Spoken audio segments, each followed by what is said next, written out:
Hey folks, welcome back to Real Estate Investing Unmasked. Today I want to talk to you about real estate options.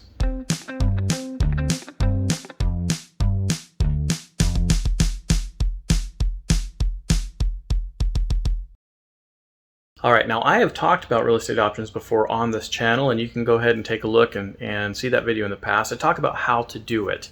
This time I want to show you a little bit about what kind of money you can make. Now the contract I'm going to show you, the HUD statement I'm going to show you a a little bit of the HUD statement. Now the HUD statement, for those that aren't familiar, a HUD statement is the statement that you get when you close escrow, and they show you where all the fees are taken out and all the fees are paid on both sides. It shows you the buyer and the seller side. Now in this situation, this is the transaction that I made. I had the option to buy a property that I paid $100 for this option. I found a buyer to buy the property from me. Now I had locked in the price at the price that I would be able to buy the property from this one guy, and what I did was I started selling this property for $7,500 more than what I had the option to buy it for. The way it worked when we closed escrow was I never owned the property myself. I took the option price that I had negotiated, which I believe was $39,500, and I had sold the property for $47,000 even, I believe. I'll show you the HUD part anyway. I know that my portion was $7,500. The way it worked is the person who was buying the property from essentially me now, they had to pay the amount that I was buying from the other person and $7,500 on top of that in order to purchase the property. And so when escrow closed the transaction, the way it looked was, here's the purchase price that I was getting from the seller to me, and here's the $7,500 option that the buyer was giving me, and then that gave us the total price that they were buying the property for. And so for me as an investor, I was a side item. I was not a party to the transaction other than to receive the option. So I never once took ownership of the property. What I did do is I had a partial ownership, if you will. By getting the option to buy the property, I had locked in some interest in the property, because you see, you can't list a property for sale for somebody else unless you're either acting as an agent for them or unless you have interest in the property yourself. By having the real estate option, the option to buy that property, I now had vested interest in the property. I had paid $100, which means I had value that I'd put up for value from somebody else. Now the value that I got for that $100 was a piece of paper that said I had the right to buy the property at a certain price with a certain financing built in. So when we closed escrow, or when they closed escrow, the buyer got what they wanted. I believe it was $39,500. They got a loan that they gave to the new buyer, and the buyer who was buying it from the seller essentially got it at a price that they wanted, and then I got my $7,500 out of the middle. So I turned $100 into $7,500, and that's a way that someone like you, any one of you that is starting out, or even if you've been doing this for a long time, it's a way that you can make actually a pretty quick buck if you choose the property wisely, that you can put down an option. The other thing is, you can't just go to somebody and say, hey, I'll buy your property for this much money, and by the way, I want to have an option. Most people don't understand that. It's not something that's quick and easy. It's something where you kind of have to talk to the person who's selling the property, and you have to build a relationship with them. So what did I do in this case? I knew the person who was selling the property. I had bought from them in the past, and it was another investor, and I said, look, this situation, I know that you're trying to sell this property, you're interested in selling the property. I also know the property's not ready to sell yet, but I know you're getting it prepared to sell. What I would like to do is I get the option to buy it from you at the price you'd normally sell it to me. And so because I bought from him before in the past, I knew he was going to market at a price that there would be room for me to wholesale this property.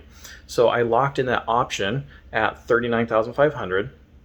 And then I went and started marketing it on my own as a seller, right? Because I have the option to exercise that option in a certain number of months. I believe in this case I had 9 months to exercise the option, which means I had the exclusive right to buy that property from the investor.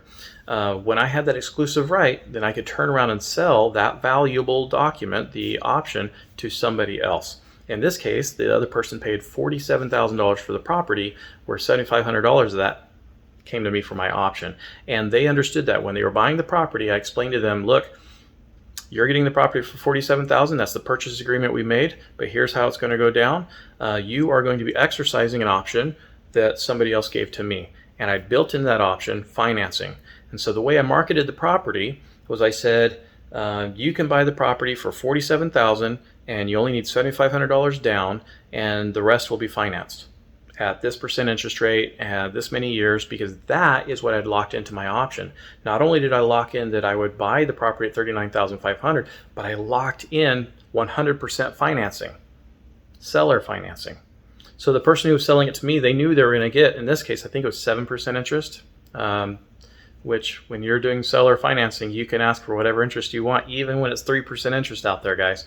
So the seller had locked in the financing they wanted, and they said, look, this is what I'm willing, if I'm going to hold the paper, this is what I'm willing to finance it at. So that's what I brought to the buyer. The buyer said they were good to go. They had some credit issues in the past.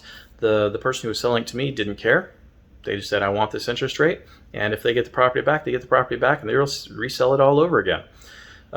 So as it turned out, it's a win-win-win situation. It's a win for the seller because they were getting the price that they usually sold to me for, and they were getting interest payments, which is fantastic. I love being a lender. It's a great way to make money. So they're getting interest payments. I made my $7,500 out of 100.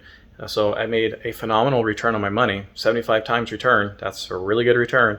And then the person who was buying the property was able to get a rental property that now was ready to be rented, and they got it for a really good price, $47,000, guys.